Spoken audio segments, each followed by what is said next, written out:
La teoría musical, los conceptos básicos del sonido y el tono, recordando nuestro objetivo principal aquí es aplicable, la teoría musical práctica que nos ayuda a tocar mejor nuestro instrumento, ese instrumento suele ser la guitarra.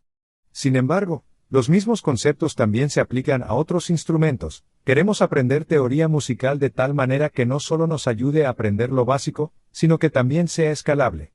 En otras palabras, queremos evitar aprender reglas que solo se aplican a lo básico, pero que en realidad no son verdaderas una vez que ampliamos nuestro conocimiento y comprensión. Así que para hacer eso, sin embargo, tenemos que profundizar un poco en la ciencia de la música, que es básicamente lo que estamos haciendo aquí. ¿Qué es el sonido? ¿Qué significan realmente las notas? Y creo que eso va a ser aplicable, en particular cuando pensamos en algunas de las ideas que damos por sentado, que damos a priori, cuando empezamos a construir nuestras hojas de trabajo, y queremos entender y pensar, oye, ¿dónde? ¿Qué significa esto? ¿Cómo se les ocurrió esto? Dos ejemplos principales, por ejemplo, son los nombres de las notas. ¿Por qué es una A y una A? ¿Y es una C? Ya veo. ¿Cuáles son esas cosas? Simplemente los estamos aceptando. A priori. Hay 12 notas. Simplemente estoy aceptando eso y luego, avanzando con la teoría musical, tendremos un poco mejor de comprensión de lo que eso es aquí también. Y este es un poco más complejo. Simplemente aceptamos, a priori en la música occidental, la fórmula de la escala mayor que también conduce a la construcción de los modos, la mitad entera, la mitad entera, la entera, la mitad entera. ¿De dónde viene eso? ¿Por qué usamos eso ahora? Es posible que no lleguemos a eso exactamente en esta presentación, pero vamos a presentar al menos algunas ideas sobre por qué se les ocurrió esa escala para la función o la fórmula también. Muy bien, ¿cuál es la definición de sonido? Una vibración que viaja a través de un medio, normalmente el aire, y es percibida por el oído. Así que cuando pensamos en sonido, es un poco difícil imaginar el sonido. Y visualizarnos como seres humanos es lo que normalmente queremos hacer, porque aquí somos principalmente animales visuales, así que eso es lo que nos gustaría ver. Así que imaginamos básicamente una onda, que se puede comparar con una ola de agua, observando que una ola de agua está viajando a través de lo que llamamos un medio, que, por supuesto, es el agua. En ese caso, el sonido también pasa a través de un medio, que es el aire. Es más difícil imaginar que viaja por el aire. Allí no hay nada. Es solo aire, pero es algo que está ahí. Hay una atmósfera aquí. No hay una atmósfera, por ejemplo, en el espacio, por lo que algunos críticos de ciencia ficción y demás se molestan cuando algo explota en el espacio y escuchas este sonido fuerte y dicen, bueno, está en el vacío. No hay un medio por el que el sonido viaje. Así que ese no sería el caso y así sucesivamente. Así que tenemos que imaginar que hay algún tipo de medio allí que también conduce, por cierto, a algunos otros conceptos de los que quizás hayas oído hablar, como científicamente, como el éter, donde decían que todo tiene que tener algún tipo de éter. Incluso si no hay una atmósfera, tiene que haber algo. Porque las cosas viajan a través del espacio vacío, como si la luz todavía estuviera en marcha. La luz tiene que ser una onda o una partícula, y así sucesivamente. Y luego, si escuchas estos conceptos, entonces, por supuesto, una vez que salen del ámbito científico, también los escuchas en reinos espirituales similares. Escuchas este tipo de conceptos que son toda esta idea de que pensarías que todo está conectado o tiene que estar viajando a través de algo. Así que hay una tendencia a querer decir que tiene que haber algo, que hay un medio por el que se va a viajar. Y eso básicamente viene de este concepto, a menudo de horas por las que vemos viajar el agua, por las que vemos viajar el sonido. Por lo tanto, requiere una fuente, un medio y un receptor. Entonces, ¿qué necesitamos para definir básicamente el sonido? Bueno, tiene que haber una perturbación en la fuerza, una perturbación en las moléculas del aire, en este caso, por el punteo de una cuerda de guitarra, por ejemplo, que hace que las moléculas del aire se muevan, que podemos imaginar ese movimiento, si lo visualizáramos, algo así como dejar caer un guijarro en un arroyo que se convierte completamente en un lago, un bonito lago tranquilo, las gotas de guijarros en las olas van a emanar de él. Eso es lo que sucede cuando la guitarra viaja por el medio del aire. Hay que tener aire para que puedan viajar. Si hablamos de sonido, no. La luz se vuelve un poco confusa cuando llegas a la luz, ¿es una partícula o una forma? No parezco un poco más confuso, pero el sonido tiene que atravesar el aire, hasta donde yo sé, y luego tiene que golpear algo, y ese es el receptor, que suele ser un tímpano. Lo que nos lleva a la vieja pregunta de, ¿qué pasa si un árbol cae en el bosque? Nadie está allí para escuchar. Eso. No tienes esa última parte de la definición de alguien que recibe la ola, y es por eso que tienes la pregunta que lleva a la paradoja y te conviertes en un monje budista después de escucharla, porque dices, wow, amigo. ¿Cómo? Algo es loco con eso. Así que los componentes de la onda sonora tienen, la frecuencia determina el tono. Ahora, eso va a ser. Hablaremos un poco más sobre eso en breve. El tono va a ser algo que nos ayude a determinar los nombres de las notas. Cuando hablamos de teoría musical simplemente tocando la guitarra, solo hablamos en términos de letras, ¿verdad? Estas son las notas que estamos tocando. ¿Cómo definieron esas notas? Bueno, todo se reduce a la frecuencia. Eso tiene implicaciones en cómo esperaríamos que la teoría musical se presentara en el diapasón, así como en un formato de teoría, lo que significa que sería más fácil de exponer, como veremos en Excel. La amplitud determina el volumen, y luego tenemos que la forma de onda determina el timbre o el color del tono. Hablaremos más sobre eso más adelante en futuras presentaciones, y esa es la que podría darnos una idea, al menos, de por qué la fórmula es la correcta. Así que esa es la otra cosa que tomamos a priori, simplemente decimos, ok, ¿cuál es la fórmula que estamos usando para obtener nuestras 7 de 12 notas? Bueno, solo suministramos una mitad entera, una mitad entera. Bueno, algo de eso podría deberse a la forma de onda. Ahora, la otra cosa que va a ser útil entender con eso es que a menudo se determinan diferentes instrumentos. Puede determinar diferentes instrumentos básicamente por el color del instrumento. Se puede decir la forma de onda de la misma. Y te puedes imaginar esto, como si estuvieras dejando caer una roca en un estanque, no va a tener solo una ola, ¿verdad? Va a tener, de múltiples maneras, una onda principal, pensarías, y luego un montón de otras pequeñas olas onduladoras que están a su alrededor. Eso significa que esto era un poco difícil para la música de IA antes, porque antes de que se volvieran sofisticados con la música de IA, intentaba simular el sonido simplemente aislando una onda sinusoidal. Pero eso no va a sonar como ningún instrumento en particular. Es que es demasiado crudo. No suena bien. No suena bien a nuestro oído. No es natural. Tiene que estar la piedra cayendo. No va a tener una sola ola que venga de él. Va a tener múltiples olas. Entonces, cuando miras la música de IA, que es increíble que puedan hacer en este momento, en realidad están juntando múltiples ondas que reflejan los patrones que ocurren cuando dejas caer el guijarro de la cuerda de una guitarra en el estanque del aire. Y así, en realidad están superponiendo múltiples ondas diferentes, simulando la respuesta, lo cual es bastante complejo de hacer. Pero la IA, por supuesto, con suficiente comprensión. Puedes obtener un montón de sonidos diferentes, particularmente de una guitarra, por la forma en que sostienes las cuerdas hacia abajo, ¿verdad? Y eso va a cambiar el tipo de lo que podrías llamar el color. Entonces, cualquier caso, duración de la nota o sonido, ¿de acuerdo? Entonces, ¿cómo medimos la frecuencia, medida en ciclos de hercios por segundo? Así que si imaginamos una onda, ahora, recuerden de nuevo, cualquier sonido que escuchen, a menos que provenga de una computadora, no será solo una onda, ¿verdad? Va a ser la perturbación en la fuerza con la que un guijarro en el estanque no causa una sola ola. Provoca una onda de olas, múltiples olas que están sucediendo. Pero vamos a visualizarlo como una onda principal, ¿verdad? La onda principal que básicamente va, y luego puedes medir qué tan rápido va, y eso te va a dar básicamente la frecuencia, que podemos medir en hercios y ver cuántos ciclos puedes ver esto solo matemáticamente de arriba a abajo.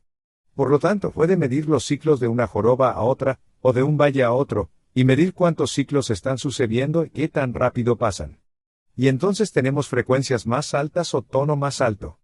Entonces, cuando hablamos de tono en la guitarra, por lo general pensamos que si paso de las cuerdas graves de la guitarra a las cuerdas más altas, las más delgadas que se encuentran más cerca del suelo, obtendrás un sonido más agudo. Va subiendo en cuanto al sonido, a medida que bajamos hacia el suelo, o a medida que subimos horizontalmente en la guitarra, hacia el cuerpo de la guitarra en una cuerda, el tono se eleva. Eso sucede porque hay más ciclos por segundo en el sonido. Eso significa técnicamente, notar que cuando miramos la vibración real de la cuerda, cuando tenemos una cuerda más corta, ¿qué es lo que sucede cuando ponemos el dedo en un traste? Eso, Luego va a cambiar la velocidad de la vibración y todo eso, lo que va a cambiar el tono y así sucesivamente. Por lo tanto, una frecuencia más baja tiene un tono más bajo. Entonces, la altura o baja percibida, eso es lo que es el tono. La percepción del tono es logarítmica. Cada octava duplica la frecuencia. Ahora bien, esto va a ser importante para nosotros por un par de razones diferentes. Una es que esto llega a la idea de, ¿cómo nombran las notas? ¿Qué significan las notas? Bueno, las notas significan que en realidad simplemente están contando las frecuencias que están sucediendo en la onda principal del charco. Si dejas caer una piedra en el pub, en el charco, es la ola principal. Esa onda principal es la que vamos a usar para definirlo. La otra forma, nos va a dar el color de ella, las olas más pequeñas. Y esa onda principal vamos a medir la frecuencia, qué tan rápido va y luego eso nos va a dar, básicamente, vamos a asignarle una letra. Ahora bien, ¿hay alguna razón por la que le asignaron una A qué? ¿Asignaron una A y así sucesivamente? No, no realmente, hasta donde yo sé, simplemente le asignaron una letra, porque necesitamos llamarlo de una manera que sea un poco más fácil que la cantidad de veces que pasó, ¿verdad? Porque eso sería como un número de 3 dígitos. Queremos darle un nombre de un dígito, y eso va a suceder. Ahora, también puedes ver que el hecho de que sucede logarítmicamente. No quiero entrar obviamente, podrías decir, bueno, ¿en qué nos estamos metiendo aquí en cálculo? O algo así como, no lo es. No vamos a entrar en cálculos. Pero fíjense que lo que estamos diciendo aquí es que hay un patrón. Eso significa que, si hay un patrón, eso significa que las letras que estamos asignando, a este patrón, a estas formas de onda, tienen un patrón que deberíamos poder ver. Entonces, si le asignamos letras, 12 letras para el alfabeto musical, esperaríamos que generen patrones a medida que hacemos música. ¿Dónde está la mejor herramienta que podemos ver? Los patrones sobresalen, ¿verdad? Una hoja de cálculo, la hoja de cálculo, queremos trazar las cosas en la hoja de cálculo, porque esperamos que la música siga un patrón muy consistente, por supuesto, ¿verdad? Porque se basa en eso. Ahora una A y luego una A, 4, por ejemplo, es un 440 Hz, y una 5 es 880 Hz, lo que significa que esos van a ser los ciclos por segundo. Entonces, cuando pensamos en las letras que tenemos asignadas al alfabeto musical, tenemos las letras en el alfabeto, desde la incluyendo los sostenidos hasta el sol sostenido, ¿verdad? Y luego también tenemos las octavas que van a subir también, y esas van a subir linealmente por este número. Ahora, de nuevo, no sabemos, ¿por qué le asignaron una A? Bueno, no querían llamarlo 440, ¿verdad? No vamos a decir, es un 440, ¿verdad? Y si lo llamáramos 440 sería más difícil para nosotros ver las octavas, porque básicamente es lo que repiten las octavas.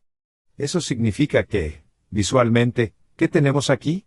¿Qué sucede si luego asignamos nombres de notas a estos números que realmente están sucediendo? Estos números son los que se están recogiendo. Por ejemplo, cuando realmente afinas tu guitarra con un afinador eléctrico, esto te va a dar esta cosa y así es como lo sabe.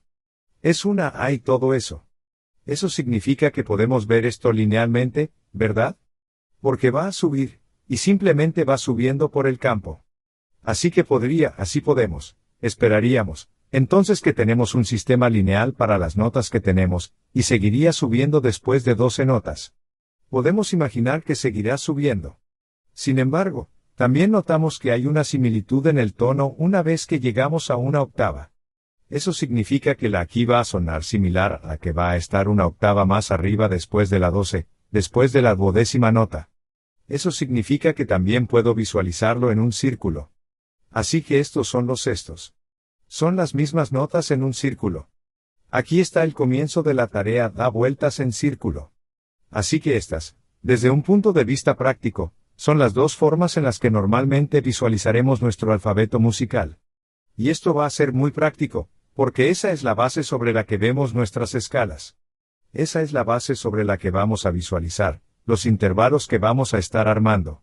Ahora, fíjense, en realidad, por supuesto, estas dos formas de visualizarlo son una representación bidimensional. Lo que realmente está sucediendo es que deberías estar imaginando, si fuéramos más sofisticados, si nuestra mente pudiera visualizar como en 3D muy bien, entonces agregaríamos una dimensión y tendrías algo como esto, ¿verdad? ¿Y cuál sería? Bueno, si miráramos esto, tendríamos todavía un formato lineal. Hay direccionalidad en ello. Y sí, y en teoría sigue durando para siempre, como una recta numérica, pero también hay repetición. Así que uno pensaría en este punto, si eso fuera una A, entonces esto sería una A aquí. Así que va a haber alguna similitud en el sonido de las dos A.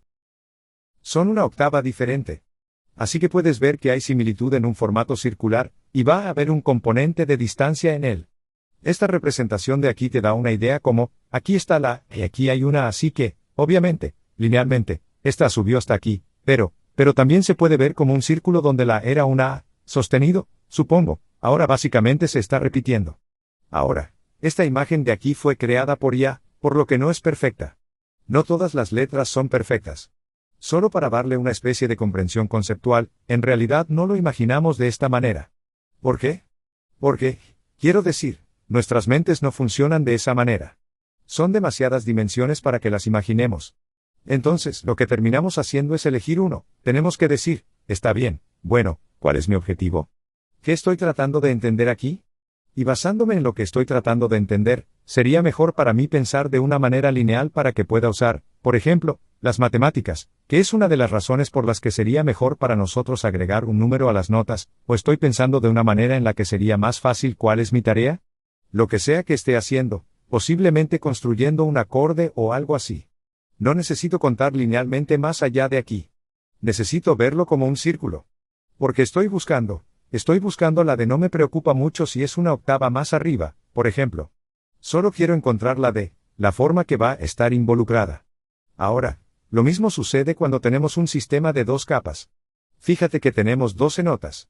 Así que tenemos 12 notas que hemos definido por el tono que luego podemos imaginar, repetir para siempre, pero también repiten en función de las octavas que tenemos.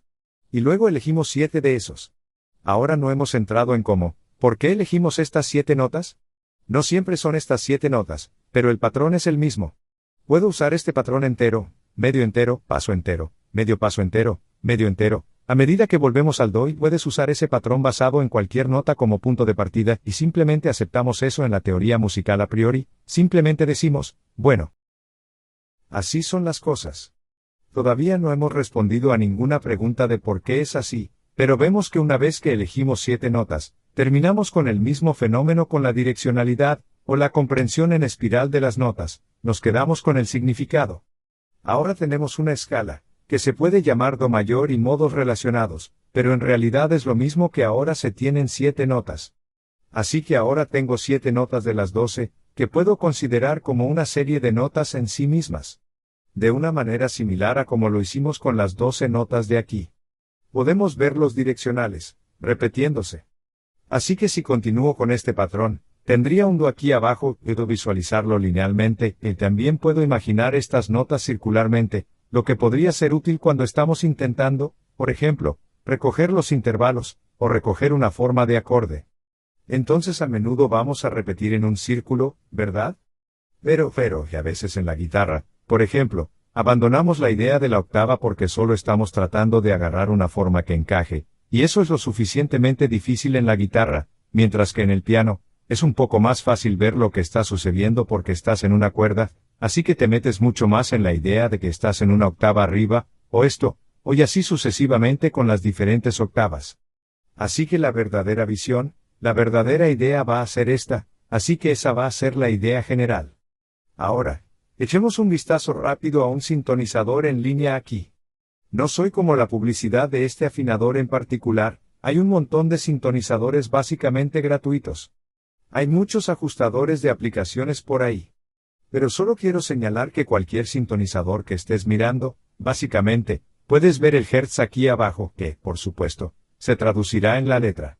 Entonces, si tuviera que jugar como un abajo, entonces tenemos la letra, y luego tenemos los hercios que se calculan. Estábamos viendo esto un poco desafinado, pero esa es la idea general. Así que eso va a ser básicamente cómo el sintonizador va a ser, ya sabes, calibrado, o cómo está funcionando básicamente. Se trata de contar eso claramente matemáticamente y luego asignarle la letra, que se asignó de manera un tanto arbitraria, pero ahora que se ha asignado, ya sabes, podemos tener una comprensión de lo que significa esa idea subyacente, de modo que esperamos tener una mejor comprensión para visualizar los dos caminos que podemos ver ir y subiendo la guitarra linealmente, así como circularmente cuando pensamos en octavas. Y luego también podemos linealmente y circular, y entonces podemos imaginar que eso realmente debería ser como una forma de espiral en nuestra mente, que es demasiado compleja para visualizarla realmente. Por lo tanto, elegimos uno cada vez que estamos en una tarea en particular, el que más nos convenga, se alinea mejor o lo rodea.